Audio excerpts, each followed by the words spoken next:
নানা আয়োজনে পালিত আওয়ামী লীগের ৭৫তম প্রতিষ্ঠাবার্ষিকী সোহরাওয়ার্দী উদ্যানে আলোচনা সভা।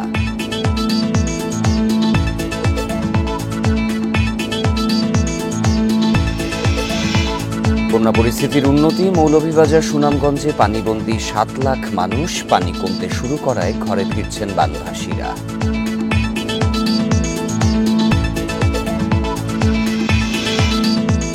নেত্রকোনায় পুকুর নদীতে ডুবে ৩ শিশুসহ ৪ জনের মৃত্যু, নিখোঁজের পর ভাসমান মরদেহ উদ্ধার।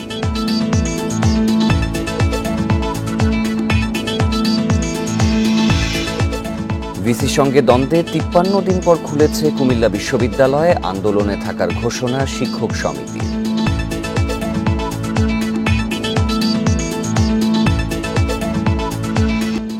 সমগ্র বাংলাদেশের শিরোনাম শুনছিলেন, পুরো খবর নিয়ে আছি শাফাত বিন ফরিদ। আওয়ামী লীগের ৭৫তম প্রতিষ্ঠাবার্ষিকী উপলক্ষে ধানমন্ডি ৩২ নম্বরে জাতির জনক বঙ্গবন্ধু শেখ মুজিবুর রহমানের প্রতিকৃতিতে শ্রদ্ধা নিবেদন করেছেন প্রধানমন্ত্রী শেখ হাসিনা।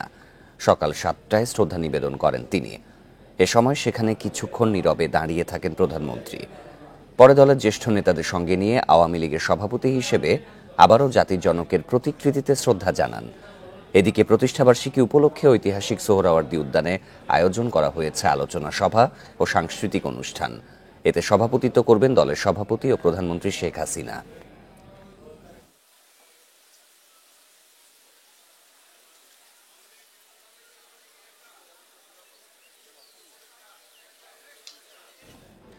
এদিকে আওয়ামী লীগের ৭৫তম প্রতিষ্ঠাবার্ষিকী উপলক্ষে রাজধানী সোহরাওয়ার্দী উদ্যানে আয়োজিত আলোচনা সভায় যোগ দিয়েছেন আওয়ামী লীগ সভানেত্রী ও প্রধানমন্ত্রী শেখ হাসিনা। দুপুর ২:৩০টায় আলোচনা সভা ও সাংস্কৃতিক অনুষ্ঠান শুরু হয়। তার আগে হয় উদ্বোধন কর্মসূচি। পরে অনুষ্ঠানে যোগ দেন প্রধানমন্ত্রী শেখ হাসিনা। অনুষ্ঠানে প্রধান অতিথি হয়ে নেতাকর্মীদের উদ্দেশ্যে বক্তব্য রাখবেন তিনি। আর এই প্রতিষ্ঠাবার্ষিকীর আয়োজনে যোগ দিতে রাজধানী ও আশপাশের জেলা থেকে নেতাকর্মীরা জড়ো হয়েছেন। তাদের হাতে সরকারের উন্নয়ন সংক্রান্ত নানা প্ল্যাকার্ড, ব্যানার ও পোস্টার। জয় বাংলা স্লোগানে মুখরিত হয় উদ্যান।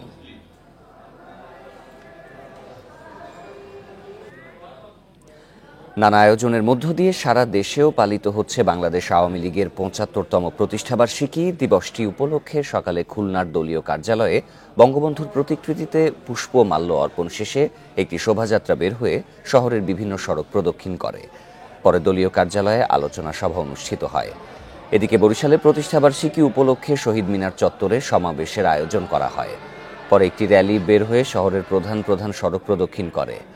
এছাড়া চাঁপাইনবাবগঞ্জে দলীয় কার্যালয় থেকে একটি র্যালি বের করা হয়।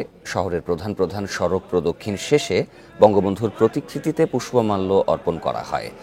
এদিকে নড়াইল পুরাতন বাস টার্মিনাল এলাকায় জেলা আওয়ামী লীগ কার্যালয়ে জাতীয় ও দলীয় পতাকা উত্তোলন শেষে দোয়া ও মোনাজাত করা হয়।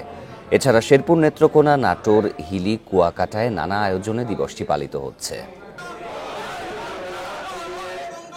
আওয়ামী লীগ জন্মলগ্ন থেকে গণমানুষের দল এবং একটা আদর্শিক দল, এবং সে বঙ্গবন্ধুর নেতৃত্বে ১৯৭১ সনে যে মুক্তিযুদ্ধ হয়েছিল তার মাধ্যমে আমরা বাংলাদেশ পেয়েছি। আজ উপমহাদেশের অন্যতম প্রাচীন দল আওয়ামী লীগের প্রতিষ্ঠাবার্ষিকী। বাংলা ভাষা ও সংস্কৃতি বিষয়ক অসাম্প্রদায়িক স্বাধীন রাষ্ট্র প্রতিষ্ঠার আকাঙ্ক্ষায় ১৯৪৯ সালে ২৩শে জুন ঢাকার রোজ গার্ডেনে জন্ম হয় দলটির। ৭৫ বছরের পথ চলায় অনেক অর্জন ও কিছু ব্যর্থতায় এগিয়ে চলা দলটিকে দেশের কল্যাণে আরও দায়িত্বশীল ভূমিকা রাখার তাগিদ দিচ্ছেন রাষ্ট্রবিজ্ঞান গবেষকরা। পাকিস্তান প্রতিষ্ঠার পর মুসলিম লীগের প্রগতিশীল অংশের বুঝতে সময় লাগেনি নতুন রাষ্ট্রে পূর্ব বাংলার মানুষ নিগৃহীতই থাকবে। কাজেই পূর্ব বাংলার অধিকার নিশ্চিতে নতুন দল গঠনের অনিবার্যতার মুখোমুখি হন পূর্ব বাংলার নেতারা। আমাদের এই তল্লাটে যারা ছিলেন, বিশেষ করে যাদেরকে আমরা বলছি বাঙালি, ভাষা এবং সংস্কৃতি ভিত্তিক মনস্কতায় যারা নিজেদেরকে তৈরি করেছিলেন, তাদের কিন্তু একটা আলাদা রাষ্ট্র তৈরি করবার প্রবণতা লম্বা সময় থেকে ছিল। সেটা একটা সময় হতে পারত। ৪০-এর লাহোর প্রস্তাবের পরে আপনি খেয়াল করেছেন এখানে কিন্তু আপনার অখণ্ড বাংলা আন্দোলন একটা কিন্তু হয়েছিল, কিন্তু পরবর্তীতে যা হোক আমাদের এখানকার মানুষের মধ্যে দ্বিধাবিভক্তি থাকবার কারণে সেটা বেশি দূর এগোয়নি। মুসলিম লীগ দিয়ে পাকিস্তান হয়ে গেছে, কিন্তু হচ্ছে না। তো যে কারণে পরবর্তীতে আপনার মুসলিম লীগের প্রগতিশীল ধারার নেতারা মনে করলেন যে আমাদের একটা আলাদা দল তৈরি করার দরকার আছে। জন্মের পর থেকে স্বাধিকার প্রতিষ্ঠার সংগ্রামের সঙ্গে সমান্তরালভাবে বাংলার আশা আকাঙ্ক্ষার প্রতীক হিসেবে আওয়ামী লীগ বিকশিত হয় বলে মনে করেন রাষ্ট্রবিজ্ঞান গবেষক ও রাজনীতিবিদরা। আওয়ামী লীগের সাফল্য ব্যর্থতার মূল্যায়ন করতে গিয়ে তারা স্মরণ করেন ভাষা আন্দোলন, ৫৪ যুক্তফ্রন্ট নির্বাচন, ৬২ শিক্ষা আন্দোলন, ৬৬ ৬ দফা, ৬৯ গণ অভ্যুত্থান, ৭০ নির্বাচন, ৭ই মার্চের ভাষণ এবং মুক্তিযুদ্ধ ও স্বাধীনতার প্রতিটি পর্ব। দীর্ঘ পথ চলায় গৌরবের অনেক অর্জনের পাশাপাশি ব্যর্থতাগুলো আমলে নিয়ে পর্যালোচনার তাগিদ দেন গবেষক ও রাজনীতিবিদরা। আওয়ামী লীগের অভ্যন্তরে গণতন্ত্র আছে, তবে একটা কথা আমি আপনাকে বলবো, যেটা আমাদের এই সকল দেশের জন্য, পার্টিকুলারলি বাংলাদেশের জন্য, গণতন্ত্রের কথা মুখে আমরা যাই বলি না কেন, ব্যক্তি জীবন থেকে শুরু করে রাষ্ট্রীয় এবং সমাজ জীবনে গণতন্ত্রের যে চর্চা, সেই দুর্বলতা জাতি হিসেবে আমাদের মধ্যে রয়ে গেছে। আওয়ামী লীগ তার বাইরে না। দেশের অবকাঠামোগত উন্নয়নের পাশাপাশি দুর্নীতি দমন, সুষম রাজনৈতিক পরিবেশ ও জবাবদিহি প্রতিষ্ঠায় নজর দেওয়ার তাগিদ দেন গবেষকেরা। শাহাদাত স্বপন, ইন্ডিপেন্ডেন্ট নিউজ, ঢাকা। ৪৭ দেশভাগের পরই তৎকালীন মুসলিম লীগের প্রগতিশীল অংশটি বুঝতে পারে এই দল দিয়ে পূর্ব বাংলার মানুষের অধিকার প্রতিষ্ঠা সম্ভব নয়। শাসকের রক্তচক্ষু উপেক্ষা করে তখন নতুন দল গঠনের উদ্যোগ নেন তারা। তবে মিলছিল না সম্মেলন আয়োজনের জায়গা। এমন একটি সময়েই ঠিক করা হয় সম্মেলন হবে পুরান ঢাকার রোজ গার্ডেনে। এরপর থেকেই আওয়ামী লীগের রাজনৈতিক ইতিহাসের অবিচ্ছেদ্য অংশ এই ভবন। ১৯৪৯ সালের ২৩শে জুন এখান থেকেই যাত্রা শুরু পূর্ব পাকিস্তান আওয়ামী মুসলিম লীগের। এর আগে পূর্ব বাংলার মানুষের অধিকার আদায়ে চলে নতুন এই দল গঠনের প্রক্রিয়া। নেতারা সম্মেলনে তোড়জোড় শুরু করলেও মিলছিল না সম্মেলনের জায়গা। এ সময় ঠিক হয় পুরান ঢাকার KM দাস লেনের রোজ গার্ডেনেই হবে সম্মেলন। প্রথম সম্মেলনে সংগঠনের সভাপতি হন মাওলানা আব্দুল হামিদ খান ভাসানী। সাধারণ সম্পাদকের দায়িত্ব দেয়া হয় শামসুল হককে। কারাবন্দী তরুণ নেতা শেখ মুজিবুর রহমান হন যুগ্ম সম্পাদক। আওয়ামী লীগ যখন তার একটা কমিটি করার জন্য বিভিন্ন জায়গায় চেষ্টা করছিলেন, তখন পারেননি। রোজ গার্ডেনে কিন্তু মালিকানা অনেক আগে বদল হয়ে গিয়েছিল, কিন্তু ইয়ার মোহাম্মদ খান বন্যরা মিলে এখানে তারা করার একটা অনুমতি তারা জোগাড় করেছিলেন। নিউ ক্লাসিক্যাল স্থাপত্য শৈলীতে নির্মিত দৃষ্টিনন্দন বাড়িটিকে সমসাময়িক অন্য ভবনের তুলনায় অনন্য বলছেন বিশেষজ্ঞরা। বছর ৫ আগে ভবনটি কিনে এতে জাদুঘর স্থাপনের পরিকল্পনা জানান আওয়ামী লীগ সভাপতি প্রধানমন্ত্রী শেখ হাসিনা। নিউ ক্লাসিক্যাল যে আর্কিটেকচার স্টাইল, তার থেকেও আরেকটু এগিয়ে, যে ওখানে অনেক ধরনের কারুকাজ আমরা দেখতে পাচ্ছি, যেটা এক্স্যাক্টলি কোনো পার্টিকুলার পিরিয়ডের সাথে রিলেট করা বোধহয় একটু ডিফিকাল্ট হবে। মানে ওই একটা পিরিয়ড, ভিক্টোরিয়ান পিরিয়ডের শেষে যে আর্কিটেকচার হয়েছে, ওখানে নানান রকমের স্টাইলের কখনো কখনো অ্যাসেম্বলেজ হয়েছে। রোজ গার্ডেন থেকে যাত্রা শুরু হলেও প্রথম দিকে কোনো স্থায়ী কার্যালয় ছিল না আওয়ামী লীগের। ১৯৫৩ সালে ৯ কানকুন বাড়ি লেন, ১৯৫৬ সালে ৫৬ সিমসন রোড, ১৯৬৪ সালে ৯১ Nawabpur road, Rupmahal cinema hall গলি সহ নানা পর্যায়ে অন্তত ৮ বার কার্যালয় বদলাতে হয়েছে দলটির। ১৯৮১ সালে বঙ্গবন্ধু কন্যা শেখ হাসিনা দেশে ফেরার পর ২৩ বঙ্গবন্ধু এভিনিউই হয় আওয়ামী লীগ কার্যালয়ের স্থায়ী ঠিকানা। অনিমেষ কর, ইন্ডিপেন্ডেন্ট নিউজ, ঢাকা। বন্যা পরিস্থিতির উন্নতি হলেও মৌলভীবাজার সুনামগঞ্জে এখনো পানিবন্দী ৭ লাখ মানুষ। এদিকে ঘরবাড়ি ও রাস্তাঘাট থেকে ধীরে ধীরে পানি নামতে শুরু করায় ঘরে ফিরছেন বানভাসীরা। তবে ক্ষতিগ্রস্ত ঘরবাড়ি মেরামত নিয়ে দুশ্চিন্তায় নিম্ন আয়ের মানুষজন। মৌলভীবাজার সদর ও কমলগঞ্জে কমেছে বন্যার পানি। হাকালুকি হাওর পাড়ের কুলাউড়া জুড়ি ও বড়লেখায় পানি নামছে খুবই ধীর গতিতে।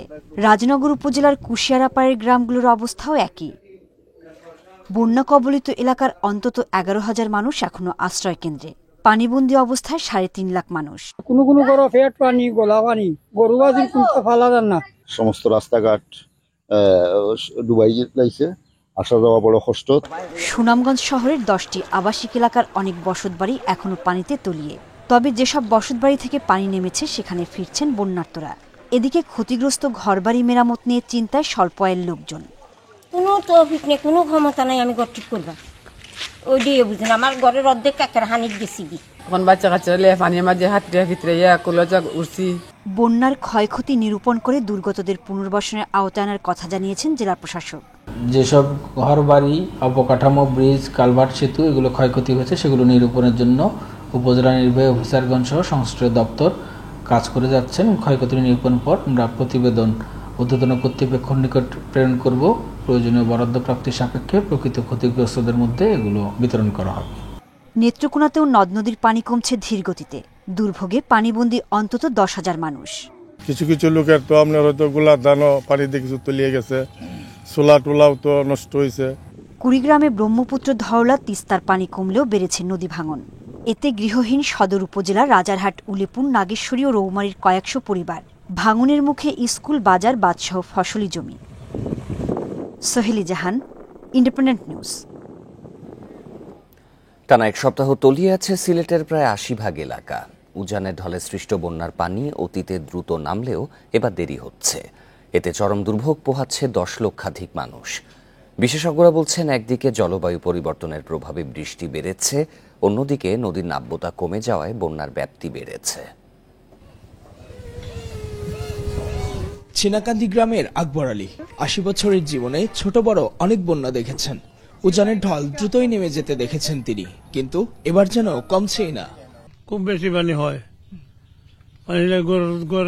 আমরা থাকতাম পারি না বাড়ি ঘর ছাড়া। সুরমা, কুশিয়ারা সহ সব নদীর পানি অধিকাংশ পয়েন্টে বিপদসীমার নিচে নেমেছে, কিন্তু 7 দিন ধরে পানিবন্দী 10 লক্ষাধিক মানুষ। আমাদের অনেক কষ্ট হইতেছে, মনে করেন যাই ধান পান কিছু ছিল, অনেক পানি নষ্ট হয়ে গেছে। আমরা দোকানে যাইতে চাইলে পারি না, বাজারটাও যাইতে পারি না, অপেক্ষা করা লাগে। নৌকা নিয়ে আয়, তারপরে আমরা যাইতাম, বাজারে টানতাম, তারপরে খাওয়া দাওয়া, সব দিকে চলাফেরা কষ্ট। তো কি করবো, কষ্ট ভাববা চিন্তা ভাবনা করে চললে যাওয়া লাগে। দিয়া বলক দিয়া চফিটা উঁচা করে কোনো মতো পানির উঠে বই হইতাই ভিজা চফি। খাইতাম পারছি না, ফিনতাম পারছি না, উহাস টাইকাতে দিছি বাইরে। পানি উন্নয়ন বোর্ড বলছে, প্রতি বছর এপ্রিল, মে ও জুনে উজানের ঢল বাড়ে, আর জুলাই বা আগস্টে বন্যা দেখা দেয়। দিন দিন বন্যার স্থায়িত্বও বাড়ছে। পিক ফ্লোটা হয়ে গেছে 1 সপ্তাহের মধ্যে হিউজ পরিমাণ বৃষ্টিপাত, যেটার ধারণ ক্ষমতা কিন্তু আমাদের নদী নালা বা আমাদের দেশের যে বিভিন্ন জলাধার, বিশেষ করে খাল, বিল, পুকুর, এগুলো কমে গেছে। তো যেটা হঠাৎ করে পিক ফ্লো হয়ে যাচ্ছে, অল্প দিনের মধ্যে বেশি পরিমাণ বৃষ্টি, তো এটা ক্লাইমেট চেঞ্জও দায়ী হতে পারে। বিশেষজ্ঞরা বলছেন, সিলেট অঞ্চলকে বন্যামুক্ত করতে মধ্য ও দীর্ঘমেয়াদী পরিকল্পনা দরকার। সামগ্রিকভাবে এবং কিছুটা বনায়ন করে বৃষ্টি পানি, ওয়েটল্যান্ড এবং জলাভূমি প্রিজার্ভ করে ধরে রাখা, সামগ্রিক একটা ব্যবস্থাপনার মধ্যে দিয়ে গেলে ধীরে ধীরে শহরগুলির হয়তো কিছুটা বন্যার লাঘব হবে।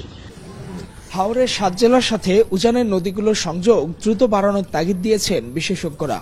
ভৌগোলিকভাবে সিলেটের যে অবস্থান, তাতে ভারতের উজান থেকে নেমে আসা ঢল সুরমা, কুশিয়ারা সহ বিভিন্ন নদ নদী দিয়ে দ্রুত প্রবাহিত হয়, কিন্তু সাম্প্রতিক বছরগুলোতে যে বন্যা হচ্ছে তাতে স্পষ্ট এই পানি প্রবাহে বাধাপ্রাপ্ত হচ্ছে। সুতরাং সেই বাধা সরিয়ে এখানকার অধিবাসীদের এই জলাবদ্ধতা থেকে মুক্তি দেওয়ার দাবি এলাকাবাসীর।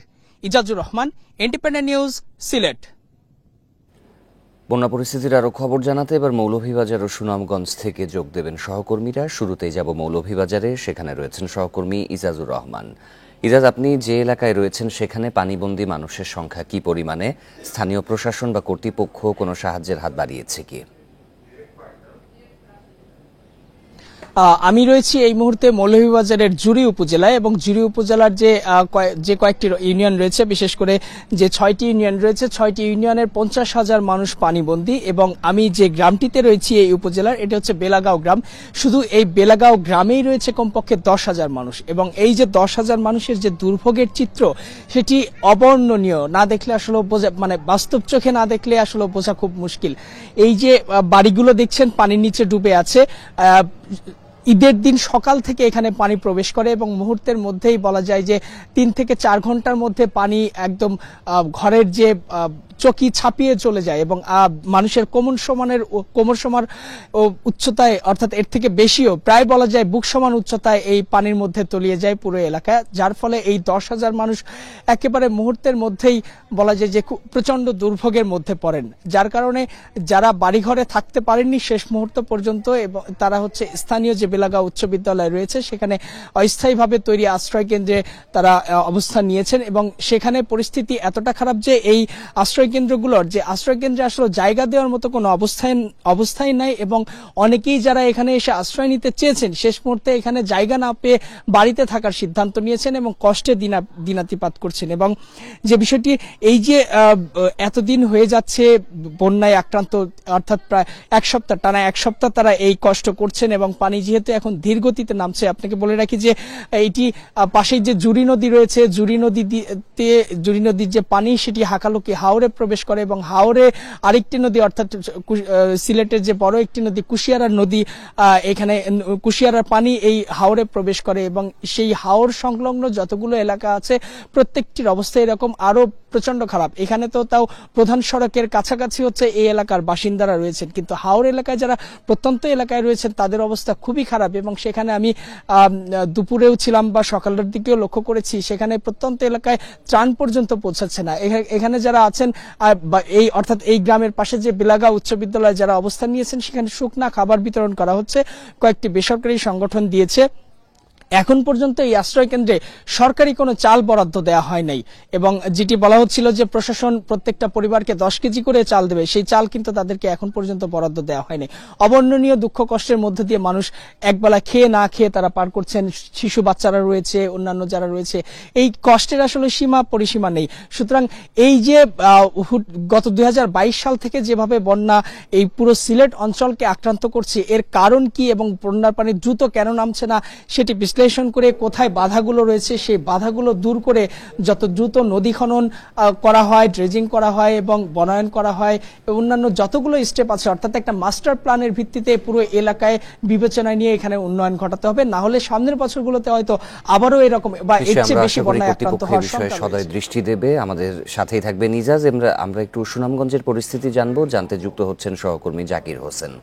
জাকির, মৌলভীবাজারে যেমন দুর্ভোগ দেখা যাচ্ছে, সুনামগঞ্জের পরিস্থিতি কেমন? বানভাসী মানুষের সংখ্যা কেমন? পর্যাপ্ত সাহায্য সহযোগিতা তারা পাচ্ছেন কি?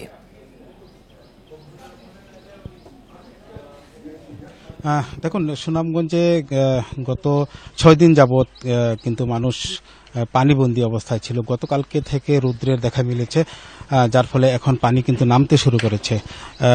সুনামগঞ্জের হাওর এলাকা, যেসব হাওর এলাকায় পানি প্রবেশ করেছিল সেই এখনো সুনামগঞ্জ পৌর এলাকায় কিন্তু পানি রয়ে গেছে।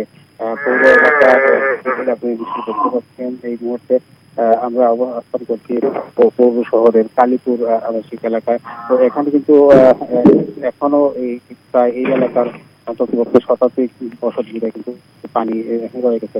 আর এই কালীপুর আবাসিক এলাকা ছাড়াও আরো আবাসিক এলাকায় পাশাপাশি কিন্তু পানি অবস্থান করছে। তো স্বাভাবিকভাবে আমরা এখন যে পরিস্থিতি দেখছি, পানি যদিও নেমে গেছে কিন্তু পানি নেমে যাওয়ার পর একটা চরম একটা দুর্যোগ দেখা দিয়েছে। অর্থাৎ কাঁচা ঘর বাড়ি, হাওড়া দূষিত এলাকা, বিশেষ কাঁচা ঘর বাড়ি কিন্তু অনেকাংশ আমরা দেখেছি বিধ্বস্ত হয়ে গেছে, যার ফলে মানুষ আশ্রয় কেন্দ্র থেকে যে বাড়ি গিয়ে তারা আবারও ঠাঁই নেবে এই পরিস্থিতি আসলে এখন নেই এমনটা আমরা দেখছি। আর প্রশাসনের পক্ষ থেকে ত্রাণ সহায়তা যদি গতকালকে পর্যন্ত আমরা দেখছি, পানি যেহেতু ছিল এর আগের দিন বেশি পানির কারণে আসলে প্রত্যন্ত এলাকায় কিন্তু প্রশাসন ত্রাণ সহায়তা পৌঁছানো একটা মুশকিল ছিল। আমরা গতকালকে থেকে বিকেল থেকে আমরা দেখেছি ত্রাণ সহায়তা তৎপরতা একটু বেশি দেখা গেছে, যদিও প্রশাসনের পক্ষ থেকে বলা হচ্ছে যে ত্রাণ সহায়তা তারা করছেন, কিন্তু মূলত আসলে গ্রামগুলো রয়েছে সেসব গ্রামগুলো এখন এইভাবে ত্রাণ সহায়তা পৌঁছায়নি, কারণ হাওড়ের এলাকাতে প্রত্যন্ত এলাকাতে মানুষ নির্ময়ের শ্রমজীবী মানুষ, তারা কিন্তু দিনে আনে দিনে খায়, তারা পানির জন্য কিন্তু তাদের যে দৈনন্দিন কাজ যেটা করে, যে কাজ করে তাদের সংসার চালায়, সেই কাজেও কিন্তু যেতে পারছে না, যেহেতু রাস্তাঘাটে ডুবন্ত, এখনো কিন্তু অনেক রাস্তাঘাট ডুবন্ত আছে। আর আমরা কথা বলেছিলাম, বন্যা পরিস্থিতির খবর জানাচ্ছিলেন সহকর্মীরা। নেত্রকোনায় নদী ও পুকুরে ডুবে 3 শিশুসহ 4 জনের মৃত্যু হয়েছে। সকালে পূর্বধলা, দুর্গাপুর ও সদর উপজেলায় এসব ঘটনা ঘটে।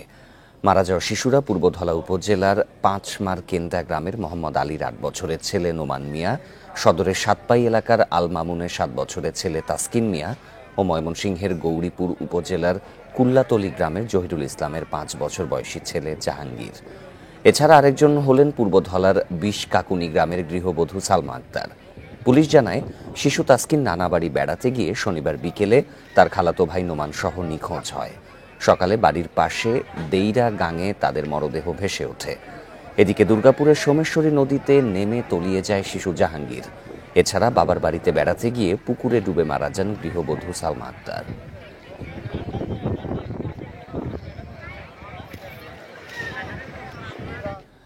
উপাচার্য শিক্ষক সমিতির দ্বন্দ্বের জেরে 53 দিন বন্ধ থাকার পর খুলেছে কুমিল্লা বিশ্ববিদ্যালয়।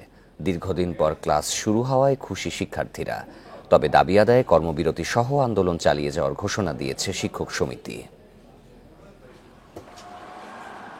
প্রায় 2 মাস পর আবারও শিক্ষার্থীদের পদচারণায় মুখর কুমিল্লা বিশ্ববিদ্যালয়। ক্লাসে যোগ দিতে সকাল থেকে শিক্ষার্থীরা আসতে শুরু করেন ক্যাম্পাসে। উপাচার্য শিক্ষক দ্বন্দ্বে গত 30 এপ্রিল বন্ধ হয় কুমিল্লা বিশ্ববিদ্যালয়। 5 জুন জরুরি সিন্ডিকেট সভায় গ্রীষ্মকালীন ও ঈদুল আজহা ছুটি শেষে 23 জুন থেকে আবারও একাডেমিক কার্যক্রম শুরুর সিদ্ধান্ত হয়। আমাদের যে আলোচনা সভা হয়েছে সেই আলোচনা সভায় we all agreed to go back to our normal duties, অর্থাৎ শিক্ষকরা শিক্ষকদের কাজে ফেরত যাবে, তাদের শিক্ষা গবেষণা এই সমস্ত কাজে অন্য ব্যস্ত থাকবে, প্রশাসনের কাজ চালাবে। শিক্ষার্থীদের ক্ষতি পুষিয়ে দিতে অতিরিক্ত ক্লাস ও অনলাইনে ক্লাস নেওয়ার কথা জানিয়েছেন আন্দোলনরত শিক্ষকরা। তবে দাবি আদায়ে প্রতিদিন 2 ঘন্টার কর্মবিরতি সহ আন্দোলন অব্যাহত থাকবে। সিন্ডিকেটের মাধ্যমে দাবি দাওয়াগুলো বাস্তবায়নের জন্য কিছু সিদ্ধান্ত আসে, তো সিদ্ধান্তগুলো আসলে এখনো কিন্তু পূর্ণাঙ্গ বাস্তবায়ন হয় নাই। না হওয়া পর্যন্ত আমরা 2 ঘন্টার কর্মবিরতি পালন করব। আমরা এমনি ক্লাস পরীক্ষায় ফিরে যাব। শিক্ষকরা আন্তরিক হলে দীর্ঘদিন ক্লাস পরীক্ষা বন্ধের ক্ষতি পুষিয়ে নেওয়া যাবে বলছেন শিক্ষার্থীরা। তবে উপাচার্য শিক্ষকদের দ্বন্দ্ব নিরসন না হলে ক্যাম্পাস আবারও অস্থিতিশীল হতে পারে এমন শঙ্কা অনেকের। এক্সট্রা ক্লাস ছাড়া এটা মানে পসিবল কাটায় ওঠা, তো আমি মনে করি স্যাররা যেভাবে উদ্যোগ নিছে হয়তোবা এটা রিকভার করা যাবে। বিশ্ববিদ্যালয়ে সবকিছু মিলিয়ে যাওয়া সম্ভব একটি স্বাভাবিক পরিস্থিতি, যে যদি ভিসি স্যার এবং শিক্ষক সমিতির মধ্যে একটা সমন্বয় হয়ে যায়। এদিকে আগামী 20 জুলাইয়ের মধ্যে দাবি মানা না হলে আবারও কঠোর আন্দোলনের হুঁশিয়ারি দিয়েছে শিক্ষক সমিতি। Independent news. একাদশ শ্রেণীতে ভর্তির জন্য প্রথম ধাপে আবেদন করা শিক্ষার্থীদের ফল প্রকাশ করা হবে আজ। রাত 8টায় হবে এই ফল প্রকাশ। প্রকাশিত ফলে শিক্ষার্থীরা জানতে পারবেন কে কোন কলেজে ভর্তির জন্য প্রাথমিকভাবে নির্বাচিত হয়েছেন। এরপর নীতিমালা অনুযায়ী চলবে ভর্তি কার্যক্রম। গত 26শে মে প্রথম ধাপের আবেদনের প্রক্রিয়া শুরু হয়। প্রথম ধাপে 13 লাখের বেশি শিক্ষার্থী আবেদন করেন। এবারও 3 ধাপে হবে আবেদন। দ্বিতীয় তৃতীয় পর্যায়ে আবেদন গ্রহণ শুরু হবে 30শে জুন ও 9ই জুলাই। অন্যান্য বছরের মতো এবারও একাদশ শ্রেণীর ভর্তিতে কোনো বাছাই পরীক্ষা থাকছে না। এসএসসি ও সমমানের ফলের ভিত্তিতে শিক্ষার্থী ভর্তি করা হবে।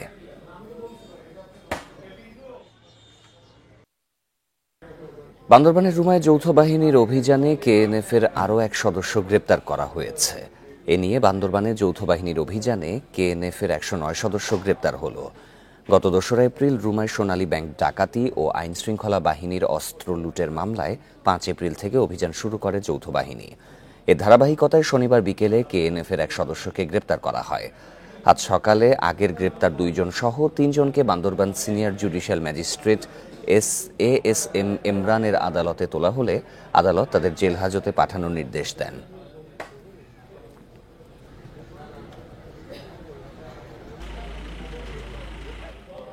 রাজশাহীর বাঘায় আওয়ামী লীগের 2 পক্ষের সংঘর্ষের ঘটনায় পাকুড়িয়া ইউপি চেয়ারম্যান মিরাজুল ইসলাম মিরাজ সহ 7 জনকে আটক করেছে পুলিশ। গতরাতে বিভিন্ন স্থানে অভিযান চালিয়ে তাদেরকে আটক করা হয়। পুলিশ জানায় সংঘর্ষের ঘটনায় মামলা প্রক্রিয়াধীন। এই ঘটনায় এখনও বাঘা বাজার এলাকায় থমথমে পরিস্থিতি বিরাজ করছে। স্থানীয়রা আশঙ্কা করছেন আবারও অপ্রীতিকর পরিস্থিতি তৈরি হতে পারে। সপ্তাহের রবি ও সোমবার দলিল লেখা হলেও সাব রেজিস্ট্রার অফিসে সকাল থেকে সেবা নিতে আসা তেমন মানুষজন দেখা যায়নি। গতকাল স্থানীয় আওয়ামী লীগের দুই পক্ষের সংঘর্ষে অন্তত ২০ জন আহত হয়।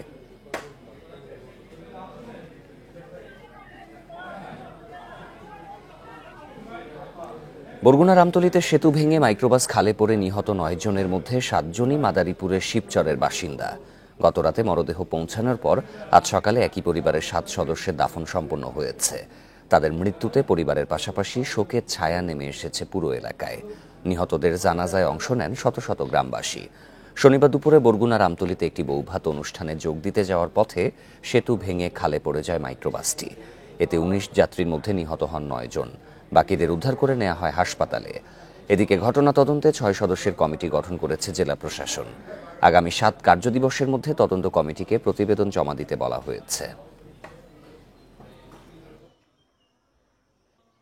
ঘটনা তদন্ত সঠিক তদন্ত দাবি করছি এবং ওই এলাকার ইঞ্জিনিয়ার নেতৃত্ব স্থানে যারা আছে তাদের দৃষ্টান্তমূলক শাস্তি এবং বিচারের দাবি করছি। আমার দুই ভাস্তি, দুই ভাইয়ের বউ, বড় বোন, ভাগ্নের স্ত্রী এবং ভাগ্নের শাশুড়ি, এদের লাশ ওইখানে পাইছি। পরবর্তীতে আমরা ওইখান থেকে যত প্রসেসিং করে আনার দরকার সেটা আনার পরে আমরা ট্রাকে উঠে আমরা লাশটা নিয়ে আসছি। ঝিনাইদহের শৈলকুপায় বিদ্যুৎ স্পর্শে পল্লী বিদ্যুতের এক কর্মী মারা গেছেন, আহত হয়েছেন আরও একজন। সকালে শৈলকুপা উপজেলার সাধুখালী গ্রামে এই দুর্ঘটনা ঘটে। স্থানীয়রা জানায়, সাধুখালী গ্রামে বিদ্যুতের ট্রান্সফরমার মেরামতের কাজের সময় বিদ্যুতায়িত হন লাইনম্যান সোহেল রানা। নিচে থাকা আরেক লাইনম্যান খালেক কন্ট্রোল রুমে ফোন করে বিদ্যুৎ বন্ধ করতে বলে। পরে সোহেলকে উদ্ধার করতে যায় খালেক। এ সময় হঠাৎ আবারও বিদ্যুৎ চালু হলে বিদ্যুতায়িত হয়ে ঘটনাস্থলেই মারা যান খালেক হোসেন। আহত সোহেল রানাকে উদ্ধার করে কুষ্টিয়া জেনারেল হাসপাতালে পাঠানো হয়েছে।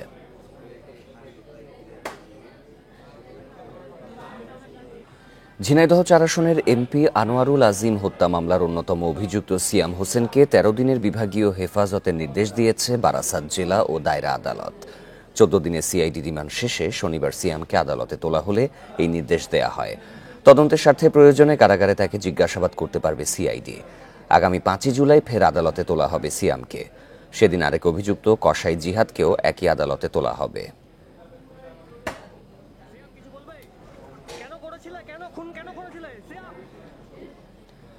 ৯ দিন বন্ধ থাকার পর আজ থেকে আবারও শুরু হয়েছে ঢাকা কলকাতা রুটে মৈত্রী এক্সপ্রেস ট্রেন চলাচল।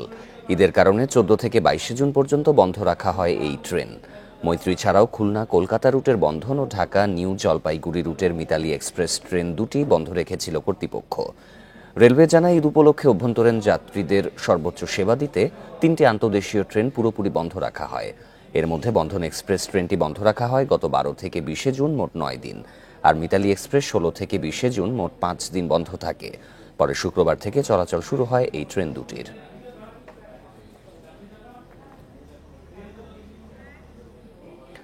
উদ্বাস্তু হিসেবে শরণার্থী শিবিরে বসবাসকারী কক্সবাজারের রোহিঙ্গারা এবার অন্তত ৩০,০০০ পশু কোরবানি দিয়েছে। বেশিরভাগ কোরবানি হয়েছে ১ লাখ টাকা থেকে ২.৫ লাখ টাকার পশু দিয়ে। প্রবাসী রোহিঙ্গাদের পাঠানো কিংবা অপহরণ অথবা ইয়াবা কারবারের টাকার আয় থেকেই বেশিরভাগ কুরবানি হয়েছে বলে জানান প্রশাসনের কর্মকর্তারা। কক্সবাজারের উখিয়া ও টেকনাফের ৩৪টি ক্যাম্পে ১২ লাখের বেশি রোহিঙ্গার বাস। ২০১৭ সালে বাংলাদেশে আসার পর থেকে প্রতিবারই রোহিঙ্গা ক্যাম্পে কোরবানি হচ্ছিল মূলত আন্তর্জাতিক নানা সংস্থার অনুদানে, যা আস্তে আস্তে কমতে থাকে। এবারও সরকারি বেসরকারি অনুদানের ৬,০০০ গরু ছাগল শিবিরে দেওয়া হয় কোরবানির জন্য। বাকি ২৪,০০০-এর মতো গরু ছাগল ও মহিষের কোরবানি হয় ব্যক্তি টাকায় কেনা পশুতে।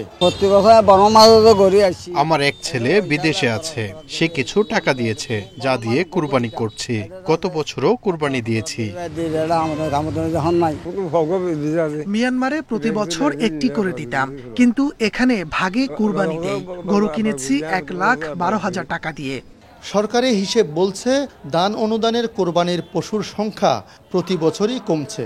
এবার ২,৬৩৪টি গরু ছাগল দেওয়া হয়েছে। ৩০,০০০ পরিবারকে দেওয়া হয় প্যাকেটজাত মাংস। চাঁদাবাজি ও ইয়াবা বিক্রির টাকায়ও কোরবানি হয়েছে বলে স্বীকার করেন প্রশাসনের কর্তারা।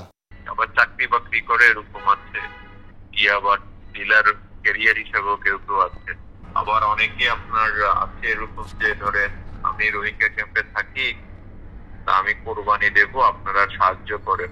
স্থানীয়দের অভিযোগ, রোহিঙ্গারা জাঁকজমকপূর্ণ করলেও তাদের বেশিরভাগ মানুষ গরিব। এবারও কোরবানি দিয়েছে কম দামি পশুতে। বড় বড় যে হাড়ের মধ্যে গরু উঠে, কিন্তু তারা গলা বেগুন, কিন্তু সামনে গলা বেগুন দেখলাম তো আর তো 30,000 টাকা, তারা 1,20,000 টাকা। ধর্মীয় মতে ঈদ ও পরের 2 দিন কোরবানি দেওয়ার বিধান থাকলেও রোহিঙ্গারা পশু জবাই করেছে ঈদের 4 দিন পরও। আলমগীর সবুজ, ইন্ডিপেন্ডেন্ট নিউজ, চট্টগ্রাম। চীনের সবচেয়ে ভালো প্রাকৃতিক বিকল্প স্টেভিয়ার পরীক্ষামূলক চাষ হচ্ছে রাজশাহীতে। বরেন্দ্র অঞ্চলের আবহাওয়া স্টেভিয়ার উপযোগী হওয়ায় বাণিজ্যিক উৎপাদনের সুযোগ আছে বলছেন চাষিরা। মিষ্টতা বেশি হলেও কার্বোহাইড্রেট বা ক্যালোরি না থাকায় ডায়াবেটিক রোগী ও স্বাস্থ্য সচেতন মানুষের জন্য এটি খুবই উপযোগী জানিয়েছেন গবেষকরা। সুগার ক্রপ গবেষণা ইনস্টিটিউটের সহযোগিতায় পবা উপজেলার কাশিয়াডাঙ্গায় 1 বিঘা জমিতে স্টেভিয়া চাষ শুরু করেন এক কৃষক। চাষি আতাউর জানান, স্টেভিয়া চাষে বিঘা প্রতি মাত্র 30 থেকে 40,000 টাকা খরচ হলেও বছরে আয় 4 থেকে 5 লাখ টাকা। এটা অনেক টেকসই একটা ফসল এবং বালাইনাশক কীটনাশক ছাড়াও করা যায়, খুব সহজ একটা আবাদ। গবেষকরা বলছেন, ঔষধি গুণাগুণ সম্পন্ন স্টেভিয়ার পাতা পাউডার চিনির চেয়ে 50 থেকে 60 গুণ বেশি মিষ্টি। কার্বোহাইড্রেট বা ক্যালোরি না থাকায় ডায়াবেটিক রোগীদের এটি চিনির সবচেয়ে ভালো প্রাকৃতিক বিকল্প। যেহেতু এটা মুখে খেলে মিষ্টি লাগে, কিন্তু এই সুগারটা আমাদের ব্লাডে যায় না, কাজে এটা আমাদের ডায়াবেটিস রোগীদের জন্য একটি আশীর্বাদ। এর পাশাপাশি এটা যেহেতু একটা ন্যাচারাল পাতা, কাজেই এটার কোনো সাইড ইফেক্ট নাই। স্টেভিয়া চাষে মাঠ পর্যায়ে ভালো সাড়া পাওয়া গেছে বলছে কৃষি বিভাগ। এ বিষয়ে কৃষকদের প্রশিক্ষণ দেওয়ার পাশাপাশি চাষের বাণিজ্যিক দিকগুলো তুলে ধরা হচ্ছে। যেহেতু বাই দিস টাইম এটা বিভিন্ন জায়গায় তার ভালো রেসপন্স পাচ্ছে, আমরা আমাদের দিক থেকে আমরা সম্প্রসারণ করব। সেই ক্ষেত্রে আমার মনে হয় সম্ভাবনা আছে। আসলে এক্সটেনশনের কাজ আজকে যেটা প্রযুক্তি আসে সেটা দেখতে দেখতে 5 বছর আপনি দেখবেন অ্যাভেলেবল। চা পাতার মতোই 3 মাস পর পর সংগ্রহ করা হয় স্টেভিয়ার পাতা। প্রতি কেজি পাতার বাজার মূল্য মানভেদে 2 থেকে 4,000 টাকা। স্টেভিয়া উৎপাদনে বিশ্বের শীর্ষ দেশ চীন। Mustafizur Rahman, independent news, Rajshahi.